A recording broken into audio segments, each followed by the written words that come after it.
गांव आज तक।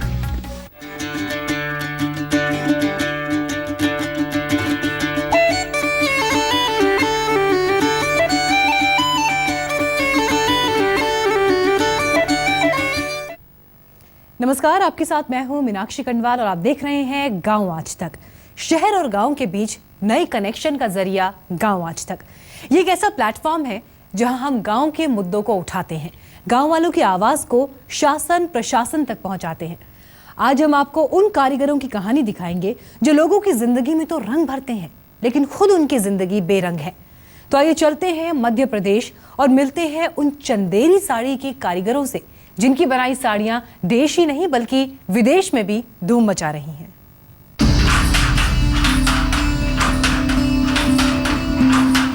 इन गलियों में बसता है एक ऐसा हुनर जिसकी दीवानी है दुनिया। इन घरों में रहते हैं चंदेरी साड़ी के वो कारीगर जिनकी कला की दुनिया भर में कद्र है। यह मध्य प्रदेश के अशोकनगर जिले का चंदेरी इलाका। यहाँ हर घर से आती मशीनों की आवाजें इस बात की गवाही दे रही हैं कि 200 साल पुरानी परंपरा को आज भी इन हुनरमंद कलाकारों ने जिंदा रखा हुआ है। आज भी शाही घराने की शोभा बढ़ाने वाली ये साड़ियां चंदेरी की शान बनी हुई हैं। यही वजह है कि करीब 25,000 की आबादी वाला चंदेरी आज दुनिया भर में चंदेरी साड़ियों के लिए मशहूर है। को साहब मैं लगभग 32 साल से कर रहा हूँ और साड़ी में 1 हफ्ता लगता है और 1 हफ्ते में 1,900-800 रुपये की मजदूरी हो पाती है। वो अपने दाल रोटी खा रहे हैं साहब उससे ही। सर हमारे 3 पीढ़ी से काम चल रहा है हमारे यहाँ, और लोग ऐसे भी हैं चंदेरी में जिनके यहाँ बहुत पीढ़ियों से काम चल रहा है।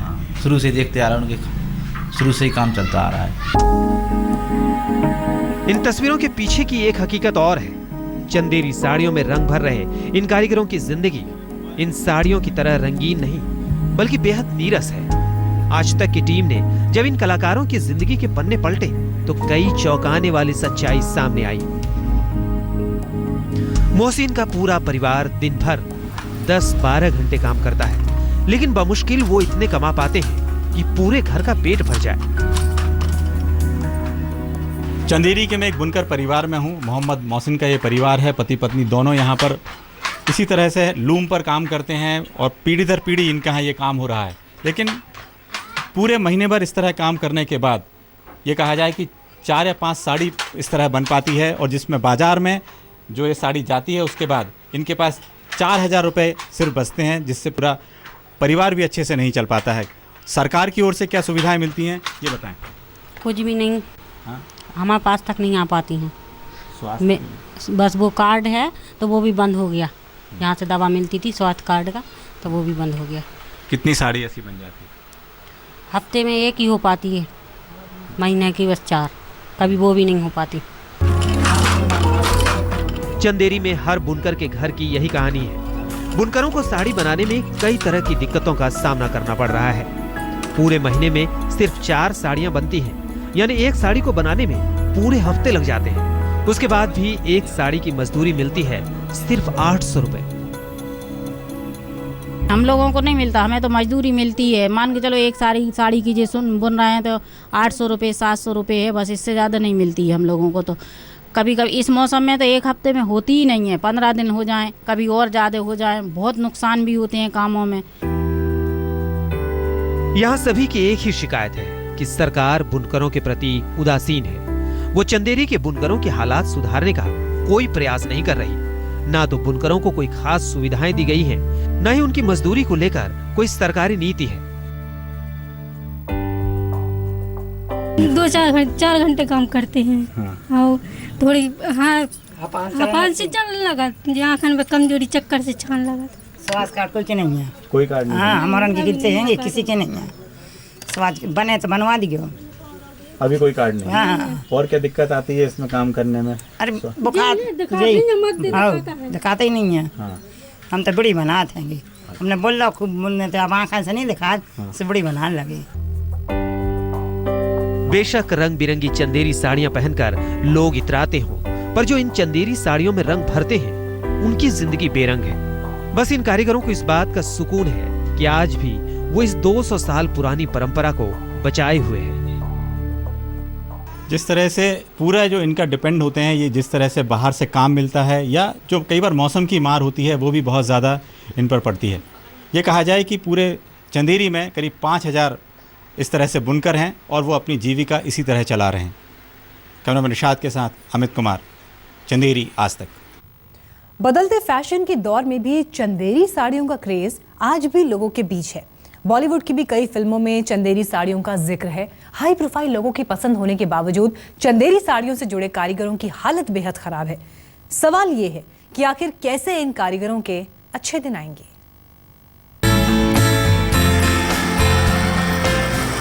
दुनिया भर में मशहूर चंदेरी साड़ी उस वक्त सुर्खियों में आई थी जब आमिर खान और करीना कपूर अपनी फिल्म के प्रमोशन के लिए चंदेरी के प्राणपुर गांव पहुंचे थे।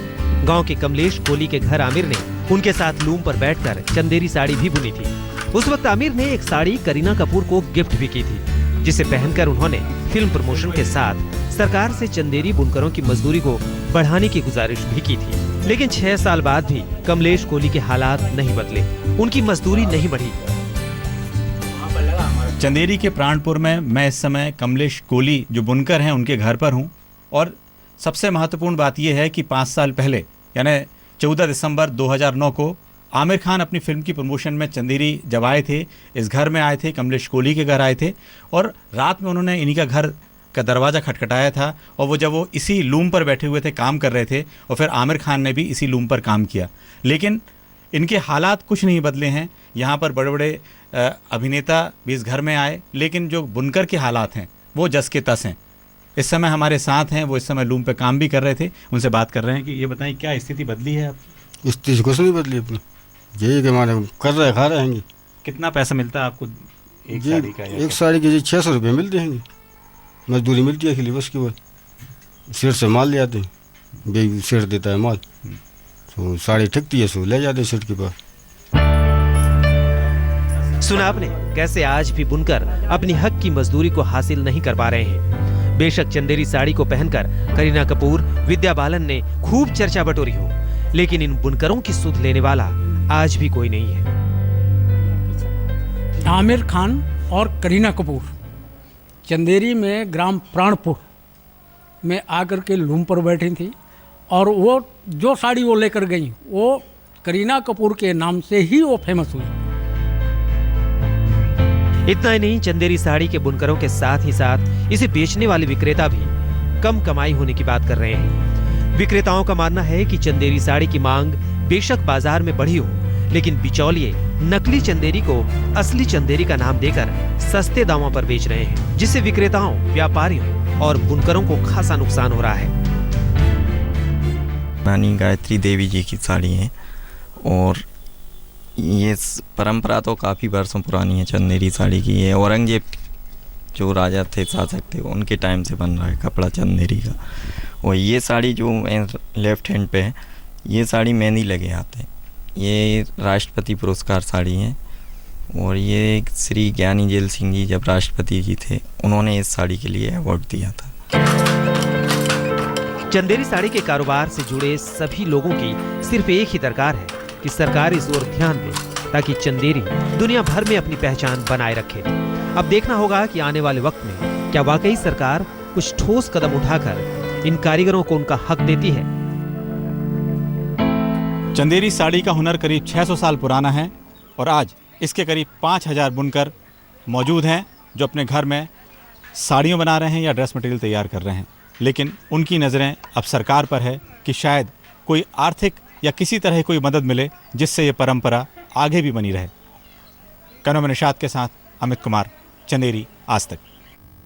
और अब बात जम्मू कश्मीर के उन कारीगरों की जिन्होंने अपनी कला से देश विदेश में धूम मचा दी है। एक गांव के रहने वाले इन कारीगरों की कहानी बेहद दिलचस्प है। यहाँ के एक लड़के ने अपनी मेहनत के दम पर गांव में ऐसा माहौल बनाया कि आज पूरा गांव कश्मीरी शॉल और कालीन पर होने वाली कारीगरी के लिए मशहूर हो गया। आइए देखते हैं कैसे इस गांव में आई बदलाव की बहार।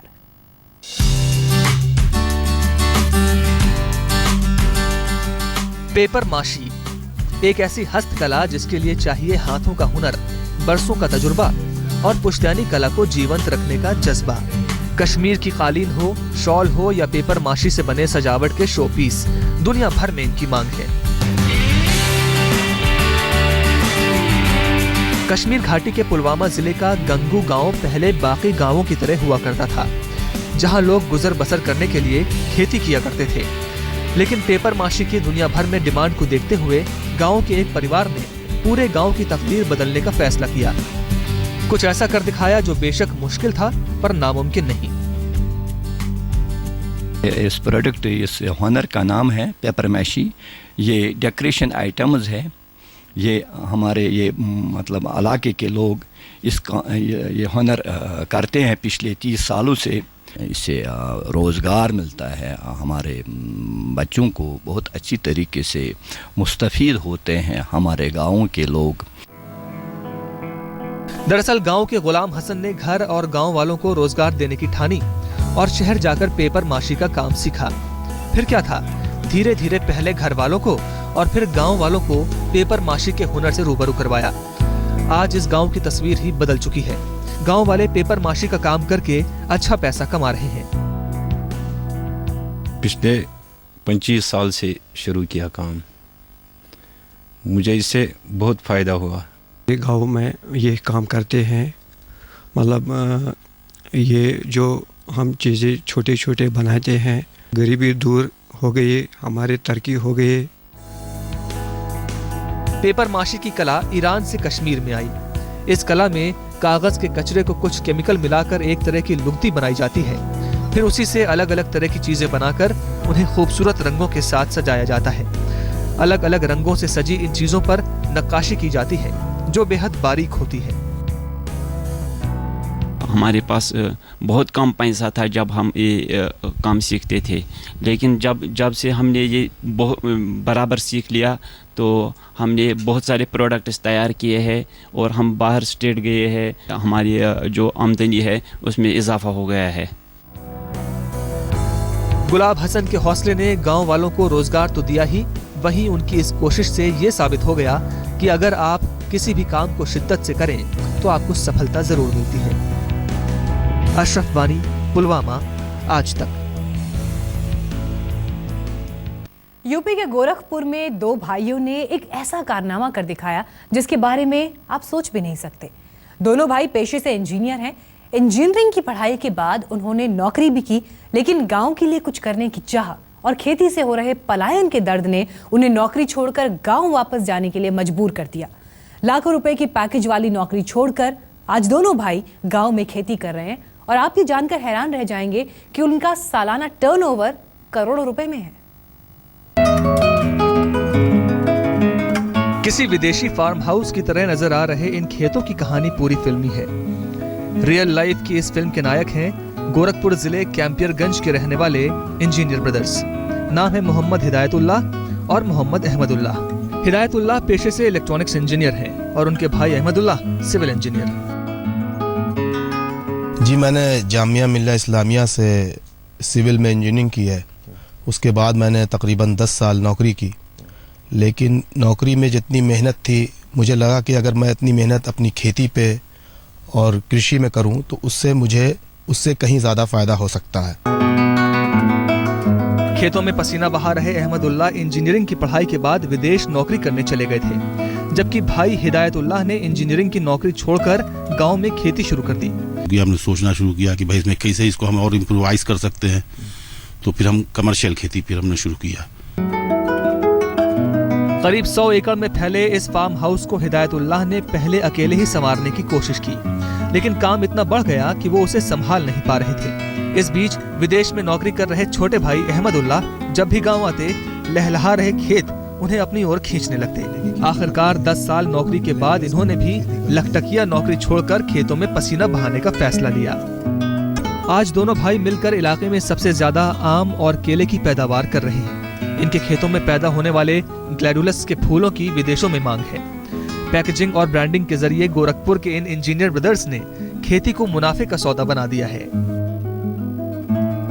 इनकी कहानी उन नौजवानों के लिए प्रेरणा है जो गांव की खेती बाड़ी छोड़कर शहर में एक अदद नौकरी के लिए मारे मारे फिर रहे हैं। गजेंद्र त्रिपाठी, गोरखपुर, आज तक। गांव आज तक में आज बस इतना ही। कल फिर मिलेंगे और देखेंगे कुछ और गांव के दिलचस्प कहानियां। तब तक गांव आज तक की टीम को दीजिए इजाजत। देखते रहिए आज तक।